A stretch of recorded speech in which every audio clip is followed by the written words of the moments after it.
Hello TikTokers, I am the Christian Relationship Counsellor on YouTube, and I'm so excited about this channel. I mean, I started it just over 2 weeks ago and time is going really fast, but what I like about it is because number one, it just came to me, the idea, and number two, I'm just learning so much about the Bible. I mean, I've read the Bible twice and I never really quite understood it, and I'm not even saying that the way I interpret it is correct. I'm still a novice with the Bible, but it's almost like I'm getting more and more insight when I read it, and so that's why I'm excited about it.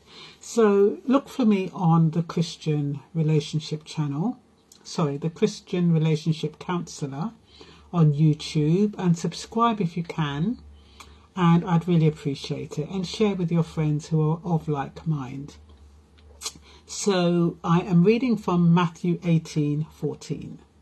At the foot of the mountain, a large crowd was waiting for them. A man came and knelt before Jesus and said, "Lord, have mercy on my son. He has seizures and suffers terribly. He often falls into the fire or into the water. So I brought him to your disciples, but they couldn't heal him." Jesus said, "You faithless and corrupt people, how long must I be with you? Bring the boy here to me." And then Jesus rebuked the demon in the boy, and it left him. And from that moment, the boy was well. Afterward, the disciples asked Jesus, "Why couldn't we cast out that demon?" "You don't have enough faith," Jesus told them. I tell you the truth, if you had faith even as small as a mustard seed, you could say to that mountain, 'Move from here to there,' and it would move. Nothing would be impossible. And we doubt our power every day. What are we really capable of? Have we ever challenged ourselves to see what we're capable of? I don't think we have. We have been conditioned from we born, basically.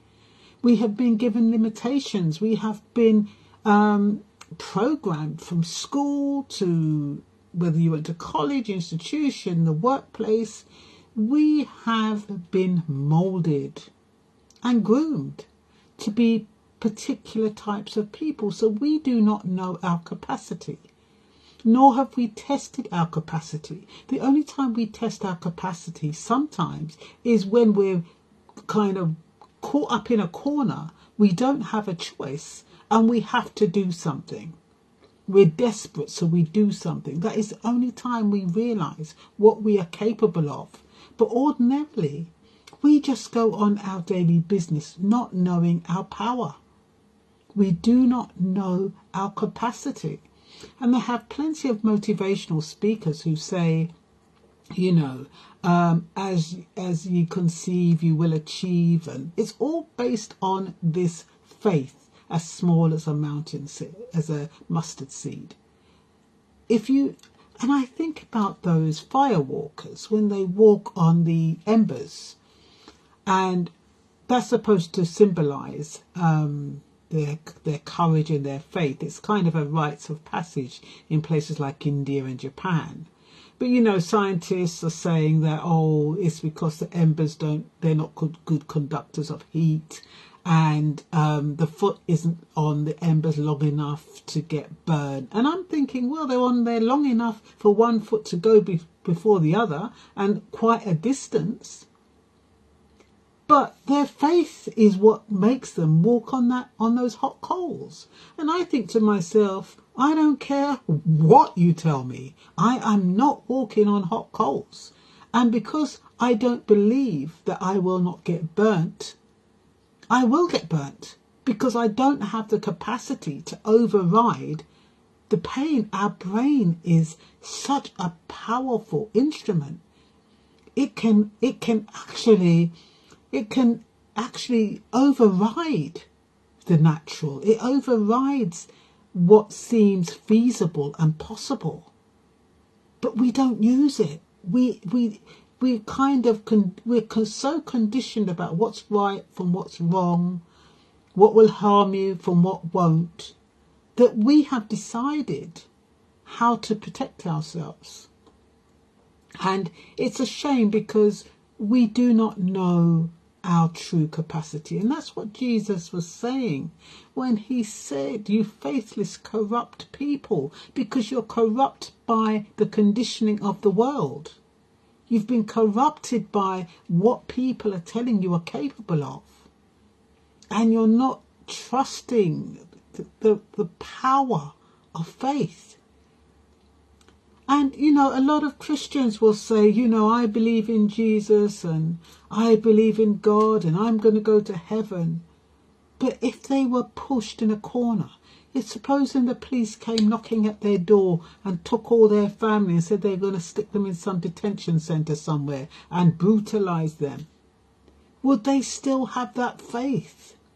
Would they have the faith to turn things around? Would they be able to stand strong and say, I rebuke you? You will not touch my family, and know that a wall of protection will be around their family and their family will not be touched.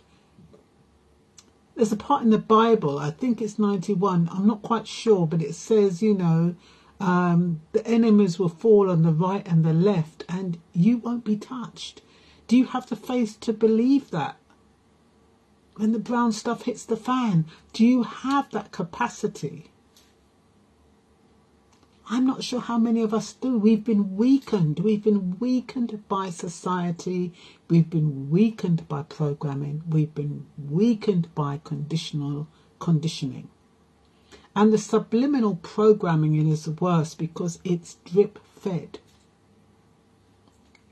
We doubt our power every day. When challenged, confronted, pushed, we realise what we're capable of. Knowing what you know about hot coal, would you walk on hot coal? Our faith is not that strong. We had the disciples who lived amongst Jesus and still lacked faith. I mean, if they were around him and they didn't believe they had the capacity to take that demon out of that boy, much say, what about us? How do we? I would have thought if Jesus was among me and, you know, I was watching him create miracles and he said to me, you have the power to heal and cast out demons, I would like to think I'd believe that because Jesus has told me he's right there. But in the absence of him being there, would I believe that? Especially since the disciples who were there don't believe it. They didn't have faith to believe that they could cast out demons the same way they didn't have faith to believe that they could walk on water and started sinking and panicking. That would be me. Terrified. So, modern physics denies faith, stating the foot does not touch the hot embers long enough to burn, and the embers are poor conductors of heat and have vastly lower thermal conductivity than, say, metal. But the foot is on the embers long enough to put one in front of the other, and whether you believe scientists or not, if you believe you will get burned, you won't walk on it. And that's my little piece there.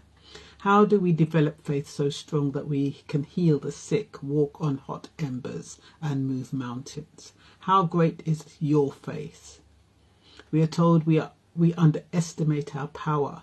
And like Jesus said, you're faithless and corrupt people. We are corrupted by the world, and we have been conditioned not to believe in our capabilities. Therefore, we do not try. We have been dumbed down. We have been groomed to believe we're inferior and worthless. And can you imagine years and years and years and years of telling us that we are less than? How now do we believe and have the faith to override all of that programming? But we need to test our faith. We need to try and create miracles. Can you imagine if you could create miracles? Just suppose we know what's going on now. Just supposing we had that power to change things around. Can you imagine? Anyway, I'm the Christian Relationship Counsellor. Please find me on YouTube, subscribe and share.